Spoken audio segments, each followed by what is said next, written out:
Hello! Almost didn't make it there.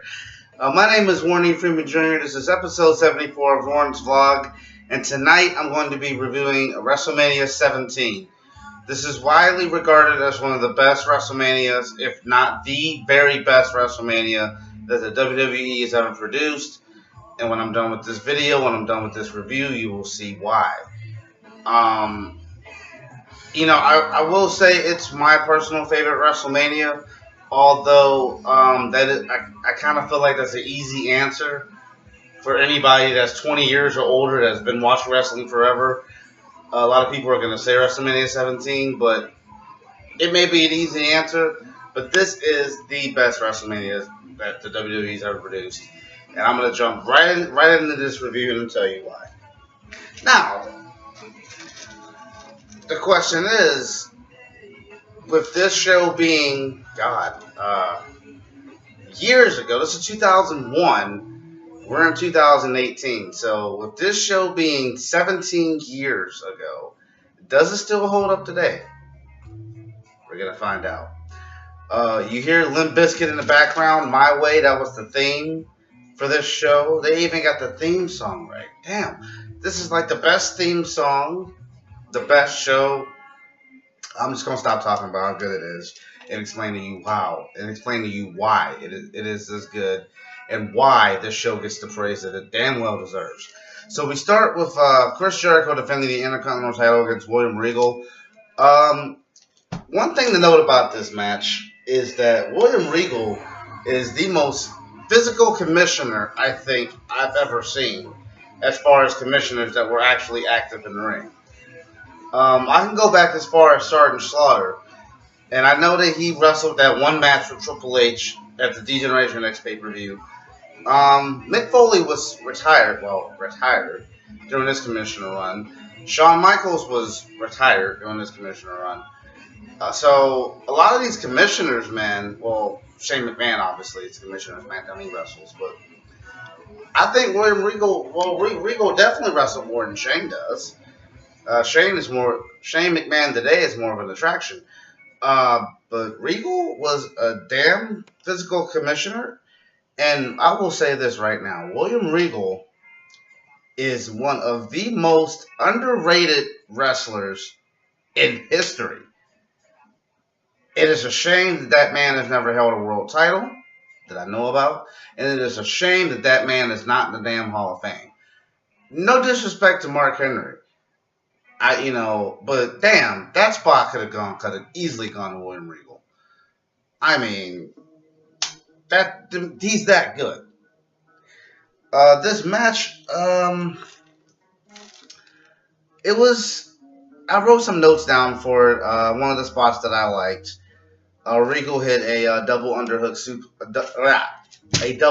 suplex from the top rope. That looked good. It was nice back and forth. Jericho sold the shoulder really well because on the SmackDown prior to WrestleMania, Regal put him in a Regal stretch, which is his version of the STF. And even when Jericho went for the walls of Jericho, like you could see him selling the shoulder, like he couldn't turn Regal over for the walls, and he even sold that. And then Regal got him in a Regal stretch, and Jericho got out of it. It was great. There was one, I don't want to say it was a mistake, but it was something I definitely noticed. The turnbuckle was exposed. I want to say Regal did it early in the match. Jericho bounced Regal's head off the buckle, hit his patented bulldog, his one-hand bulldog, and Regal was out of place for the lion salt. So you hear Regal say, "Move me." I don't know if that's exactly what he said, but you see Regal say something to Jericho. I think it was "move me," and Jericho gave him a suplex real quick and hit the lion salt. That was the only thing that I noticed. I gave that 2.8. It hyped the crowd up, and I say this in all my reviews. Your first match of the night, you want to have a face win because it gets the crowd hyped, makes the fans happy, and it's nice to get that pop at the beginning of the show. After that, we got an APA segment where they're sitting backstage drinking beer. That's what they typically did in this era. But what was special about this was Jacqueline was back there, and she had a low-cut blouse on. Hello. And Bradshaw went on this tangent about the history of the Astrodome that they were at, about all the different events that he went to as a kid and how important WrestleMania is, and it's time to kick some ass. So they went out there. It was the APA and Taz versus the Right to Censor. The Right to Censor was that comprised of the Good Father, Bull Buchanan, and Val Venus. Quick little match. It was chaotic at times. The referee really didn't keep track of who was legal in the ring. The Good Father would do his little whole train attack, but I don't know what he really called it because he was the Good Father, and as you know, he was a heel and wasn't a pimp anymore. But he still did the move for some reason. And JR even said, well, "This is a movie you should do with a big deal of fanfare." And so he winds up to the move.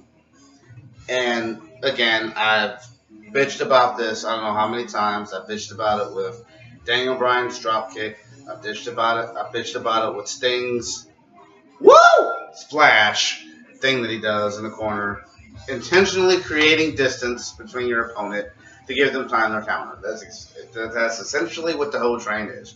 So he goes for the whole train. Bradshaw moves out of the way. Clothesline from hell. 1, 2, 3. Again, the crowd is popped. You popped them with the Jericho win. The face pop. The fans are they're happy. The fans are happy again. So you got 2 straight matches where the faces go over. Good way to keep the fans hyped off of that first match. Then we have a Steph, Trish, and Linda segment. Very condescending. You see Linda, or you see Trish McMahon. You see Trish Stratus wheeling Linda McMahon in a wheelchair, so she's in a drug-induced state. I'll explain that later on when I talk about the Vince Shane build-up. But anyway, Stephanie McMahon is like, Trish, I want you to get champagne, get strawberries, and crush the ice with a spoon with your hand because somehow the ice is better that way. Camera cuts away, and we go to probably the best triple threat hardcore match that you've ever seen or will ever see. You have Raven, Big Show, and Kane. Kane and Raven start brawling before the Big Show get out to the ring. Kane lifts Raven up and presses him onto the Big Show on the outside of the ring. Kane gets on the top rope, does a clothesline on the Big Show, and then that's the extent of them being in the ring. I swear to you, like maybe 5% of this match was in the ring, and then the rest of it was all through the building, all through the arena floor, all through the arena, backstage. Raven went through a window. There's an urban myth, too, that when Raven got on the golf cart, they were driving golf carts, too. This match was fucking crazy. Raven got on a golf cart and he crashed, and he almost took out power to the whole show. So that's the urban myth with that. But yeah, they fought backstage. Raven went through a window. Raven's all bleeding and shit. They're driving golf carts, chasing each other around. It's pretty insane. They get back on the stage. Again, Big Show has Raven pressed, as he's the second person to press Raven in this match.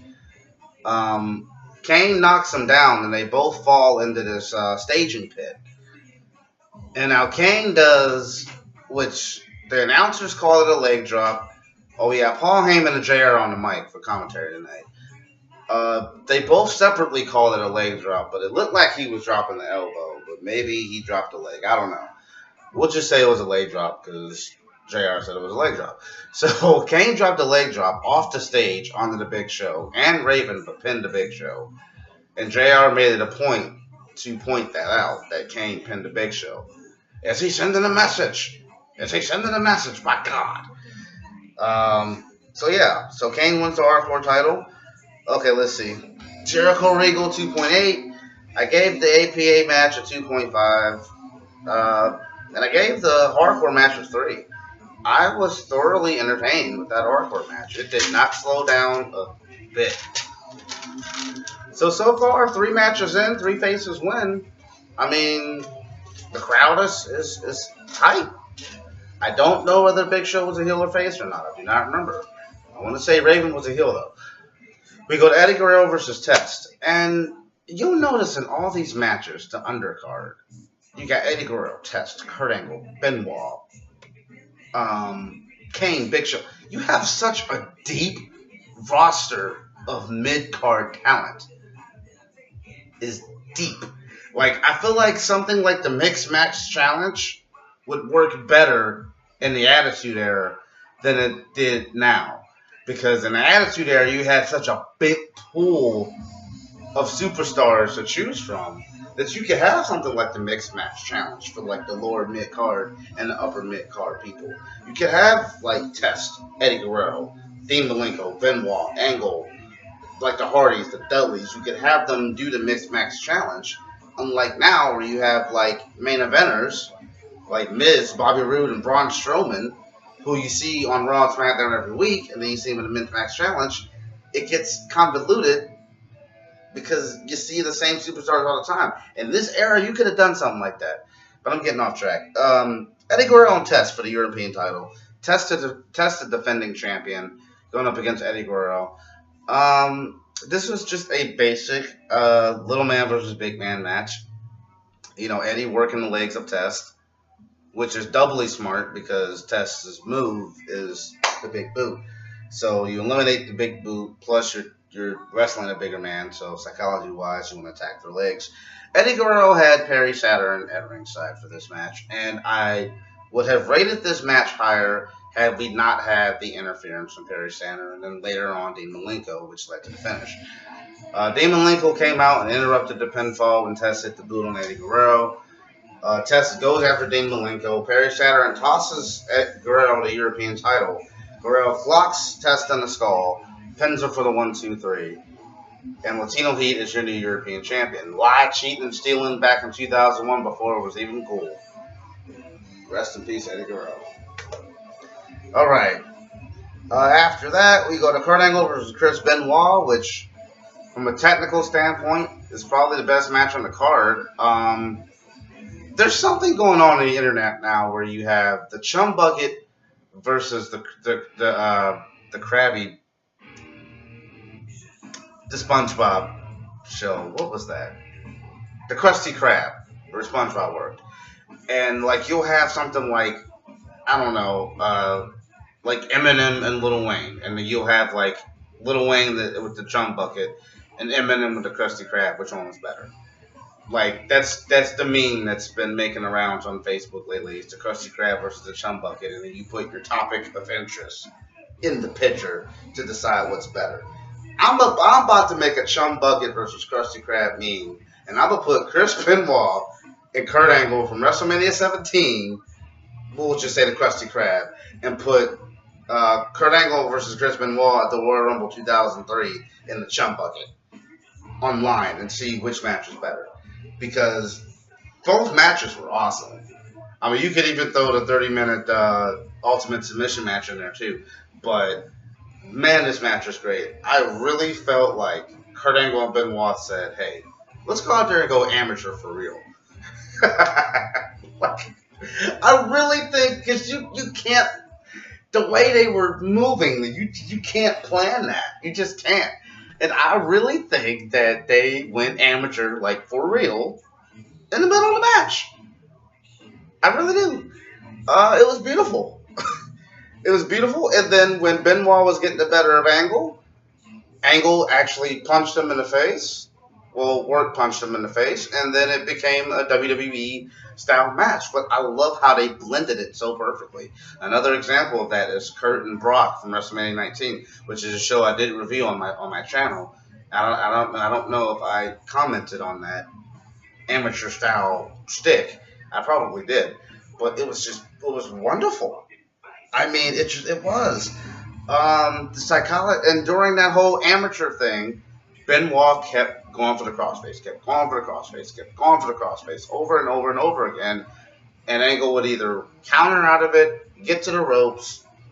Sooner or later, he just started going to the ropes to get out of it. It was perfect. Angle missed his moonsault because that's what Kurt Angle does all the time. He goes for the moonsault and he misses it. I'm getting parched.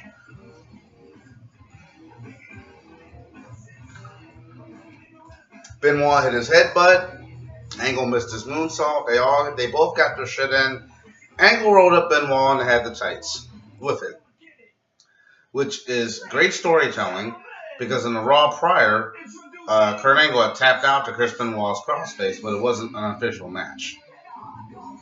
And then I think on SmackDown, Benoit would tap out to the ankle lock, but neither match was official. It was just like an attack, and they got their submissions in.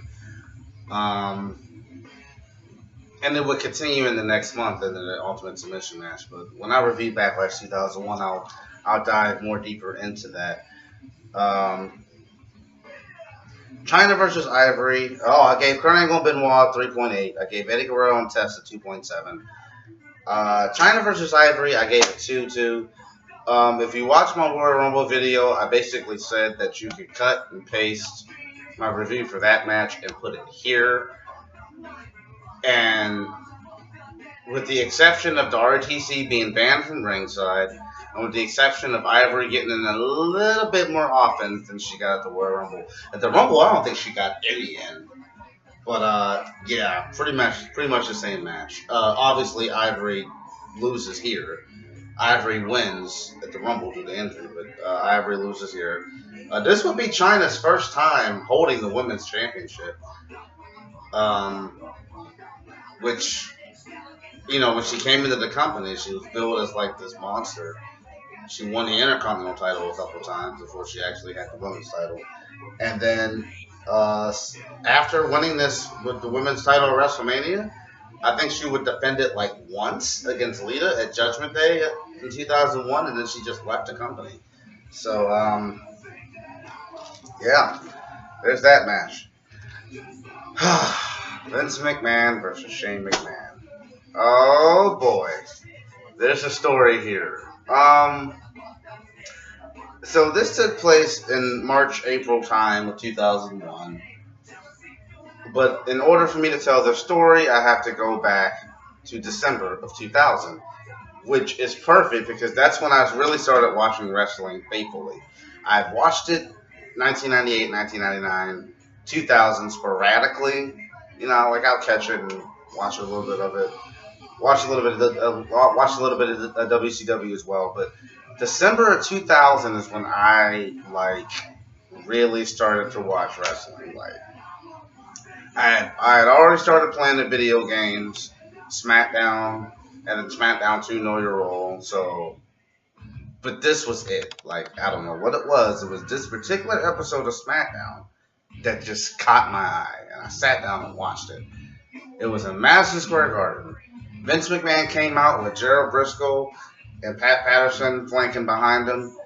Linda McMahon's in the ring, and Vince is like, I don't remember everything that he said, but the big takeaway from this was he said, "Linda, I want a divorce." Linda starts to cry, and then it's classic heel Vince, classic heel over the top Vince, I should say, classic shit. Next week they had a promo with Vince McMahon and Stephanie McMahon. Like, why would you divorce my mom? Why? Because she doesn't care about me. She cares about my money. And over time, Linda McMahon would have a mental breakdown. Okay, so Vince started medicating her heavily. So much so to the point where Linda was in a comatose state. So she was just sitting in this wheelchair still, and it was a little disturbing to be quite honest. And around this time that Vince McMahon had Linda drugged up, he was cheating on his wife with Trish Stratus. It was subtle hints to it, like Royal Rumble time. It was subtle hints to it, but it was full blown after the Royal Rumble. Like. You saw them holding hands, kissing. They were always together.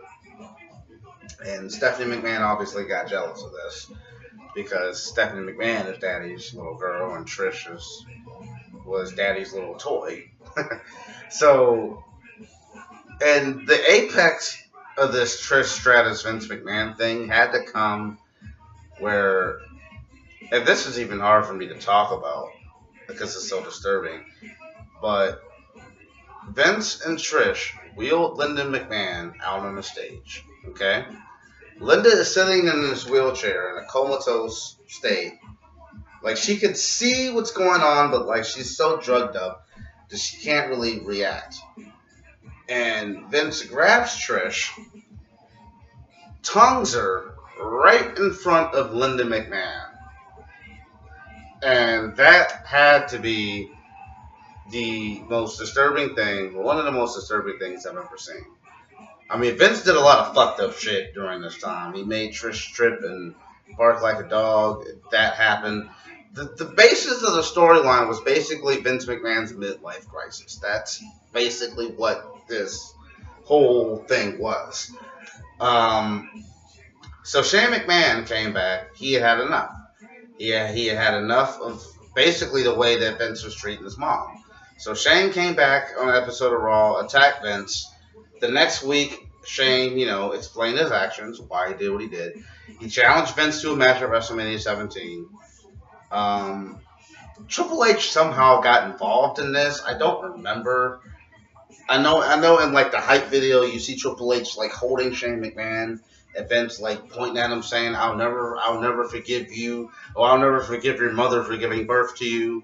So Triple H might have came out and attacked him from behind or something like that. But of course, we got to shoehorn WCW into this because why the fuck not? So in real life, Vince McMahon purchased WCW. He basically acquired all the contracts of some of the talent of the WCW wrestlers, like Goldberg, Sting, Ric Flair, Kevin Nash, Hulk Hogan. All those guys were Time Warner. If Vince didn't want to pay for their contracts, fuck them. So he got all the mid card guys, the Sean Stasiaks, the Booker T's, Lance Storm, Chavo Guerrero, DDP, those guys. He acquired those guys and the WCW library.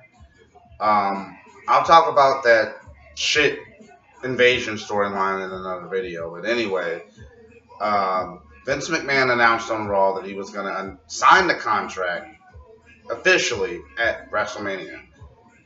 So they're doing a simulcast where it's Raw and Nitro on at the same time. Raw's on TNT, or I'm sorry, WCW's on TNT and Raw's on TNN. So Shane McMahon shows up on TNT and he's on Nitro. And Shane McMahon says the deal has been finalized, Dad, but the name on the contract does say McMahon, however it reads Shane McMahon. So in real life, Vince McMahon bought WCW, but in kayfabe, Shane McMahon actually bought WCW and to compete against Vince later on that year. I think with everything built into this match, Vince's midlife crisis, the mistreatment of Linda McMahon, I really don't think you needed the WCW thing, Shane buying WCW to build this match even more. I guess it helped, but I really don't think it was needed. I think you had enough dysfunction in the McMahon family with everything that I mentioned to have a match between the two, father and son. So now the actual match itself, it's nothing special. And every time I review a McMahon match, I just expect, whether it's Vince, Shane, or Stephanie, I just expect it to be overbooked to shit. I expect it. And most McMahon matches, to be honest with you, I give a 3. And I gave this one a 3. I give him a 3 because my expectations are not high. They're just not. Not saying that my expectations are really, really low, but I just expect there to be bullshit. I expect there to be a bunch of interference, a bunch of gimmicks, a bunch of overbooked. I expect it. You had Mick Foley as a referee, but there's a little bit of continuity there because right before Vince divorced Linda, it was after that because Linda had a mental breakdown. He fired Mick Foley as commissioner. So there's a little bit of continuity there, but Mick Foley is the referee. That I get. I completely understand. It still wasn't needed, but I get why he did it.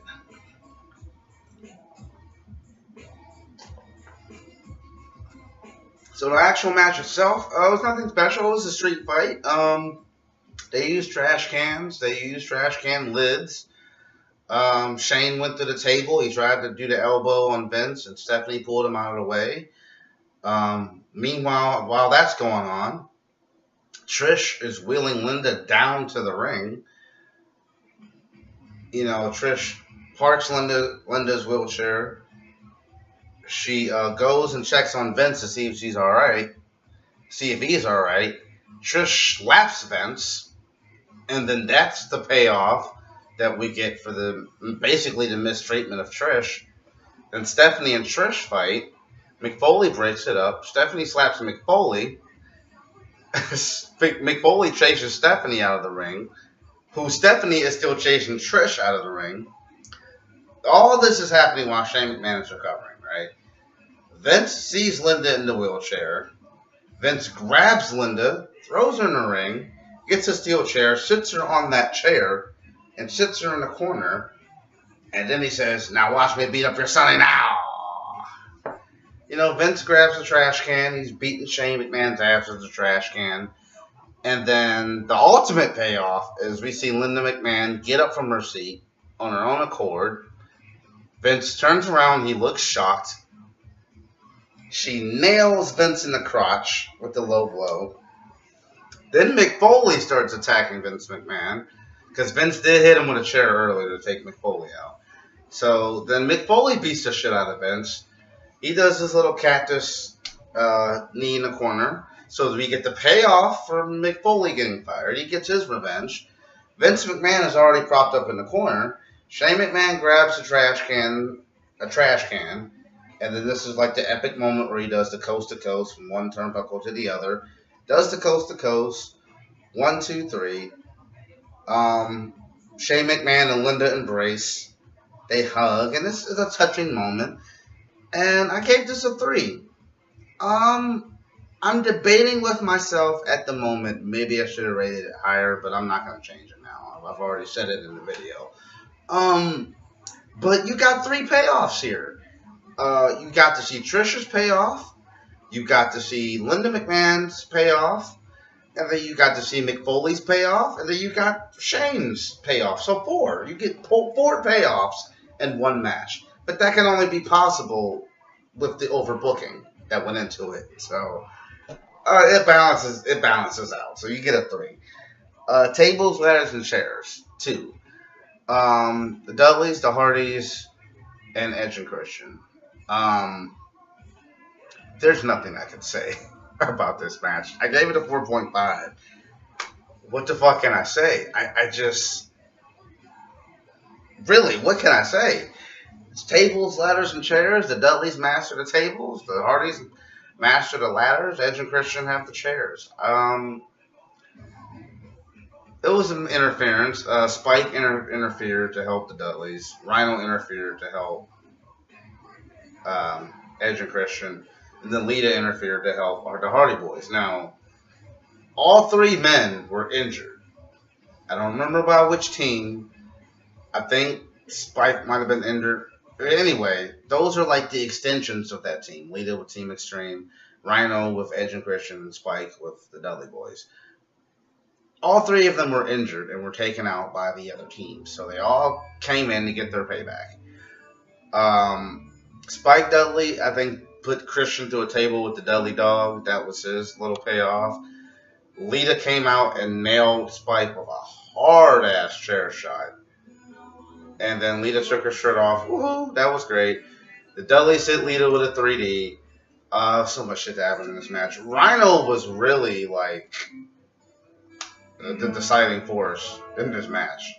Rhino made the most impact. I think he gored Matt Hardy to the table. I think he pushed Matt Hardy and Bubba Ray off a ladder through like 4 tables. Jeff Hardy did his fatness swanton bomb off the ladder through a table onto Rhino. But Rhino somehow recovered from that. Rhino was also directly involved in the finish, too. He lifted Christian up on his shoulders. Edge went up to one ladder. Christian and Rhino went up to one ladder, and they grabbed the tag titles. The only bad thing I could really say about this match is that it probably shortened the careers of all six of those guys. I mean, none of them are working now. Well, the Hardys are, but there's that. Then we have the gimmick battle royal. That was what it was. It was a bunch of legends getting one more go round. Nothing really bad to say about it. I mean, Iron Sheik won only because he couldn't go over the top rope. I mean, it's that simple. So I gave that battle royal to Undertaker versus Triple H. I gave a 3.2. This was a little overbooked too. This was billed as just a standard wrestling match, but it was anything but that. The referee got taken out twice. Taker actually hit an elbow on the referee as he was coming to, and then they just brawled on the outside of the ring. They brought up into the camera tower. Triple H used a steel chair on Undertaker. Taker chokeslammed him off of the camera tower. They fought back into the crowd. They fought back in the ring. Taker hit a tombstone. The referee was down again. That was one spot where he thought the match was going to end. Then Taker went for the last ride. Triple H had the sledgehammer cocked and hit Taker at the top of the head with the sledgehammer. That was a falsie. Taker starts bleeding and shit. They go into the corner, and this is the spot that I hate. This is probably why I rated it so low, because I hate the last ride / powerbomb spot from the corner. I hate it because it's so fucking predictable. You get the guy in the corner, you do some mounted punches, the heel poses, and then he gets the last ride. And that's exactly how the match ended. A little bit of a backstory with this match. It's not really much of a story here. Triple H was bitching about the fact that he wasn't in the main event at WrestleMania, despite not winning the Royal Rumble or being champion. I guess a heel can do that. And then Triple H said, I've beaten everybody there is to beat. Taker came out and said, well, you didn't beat me. And that's pretty much how this started between the two of them. So this is another one of those the streak should have ended here type moments too. Because apparently Shawn Michaels was supposed to get involved in the match, but he wasn't. He was high, and they sent him home. The Monday Night Raw prior. So Undertaker wins 3.2. Rock and Austin. Whew, man, you talk about main events. You talk about main events. Man, this was a good one. This is easily top 5 WrestleMania main events of all time. It may get the number 5 spot because of how it ended, but man, the storytelling here was great. Austin won the Royal Rumble, but it was about so much more than that. Austin that came back from a neck injury, fall of 2000. So he's battling back from that. He won the Royal Rumble where you go, and he has his title shot against The Rock, who had just won it back from Kurt Angle at No Way Out. And again, nothing really much to say about this match. It was just awesome. Austin busted out the $1 Million Dream. I mean, Rock busted out a sharpshooter. They didn't quite get the whole Bret Hart Austin blood from Stone moment, but it was there. Both men did each other's finishers, but that's kind of a standard when you get a Rock Austin match. Vince McMahon comes down. You don't really know which side. You don't really know why Vince is coming down here, because Vince hates The Rock, he hates Stone Cold, so Vince is just kind of there. Vince pulls Rock off of a cover, and I guess that's kind of where you see where Vince's allegiance is at. Rock chases Vince around the ring. He gets in the ring. Austin hits him with a stunner. Rock kicks out. Austin he tells Vince, "Get me the chair." And you can tell the announcers are confused. JR and Paul Heyman, why would Austin asks Vince to help him give him a chair. So Austin gets the chair. He beats the ever loving shit out of The Rock with that chair, and then pins him for the 1, 2, 3. You see Vince in the corner, 1, 2, 3, kind of playing cheerleader. And I will say that match is probably the most brutal finish to a match that I could ever recall seeing at WrestleMania in my life. I mean, just chair shot after chair shot after chair shot. And no, I don't put Brett and Vince from WrestleMania 26 in that category. But but you could probably see where they got their idea for the finish at. Um, but the story is not even so much that. The story is what happened after the match, because when the referee hit that 3, and Austin grabs the title and he's in the corner with the belt, Vince gets in the ring and they shake hands. And that's like the craziest thing ever, because Austin hates Vince. Vince hates Austin. What the fuck are you doing? It's crazy. So I don't know if I've convinced you, the audience, of this WrestleMania being the greatest WrestleMania of all time. If it doesn't seem like I'm convincing you, it's because it can't be said enough. Or it's been said so much. It's been reviewed. It's been talked about so many times over the past 17 years that there's not a lot anyone else could really say more about it. But yeah, that's WrestleMania 17. I don't think my rating reflects this being the greatest WrestleMania of all time. I gave it a 2.82. That's when you average all the matches together. You got a 2.82. But this will always be my favorite WrestleMania. Um, not much more I can say about this. It was a great show. It is what it is. I'm getting ready for WrestleMania 34 coming up here soon, in a couple days actually. I got a couple more shows I got to crank out to. I want to do WrestleMania 25 in that year's Royal Rumble, and then I want to, of course, do WrestleMania 33 last year and WrestleMania 18. I'll try to crank these reviews out as quickly as I can. But you guys have a wonderful night. This has been episode 74, and I'm out.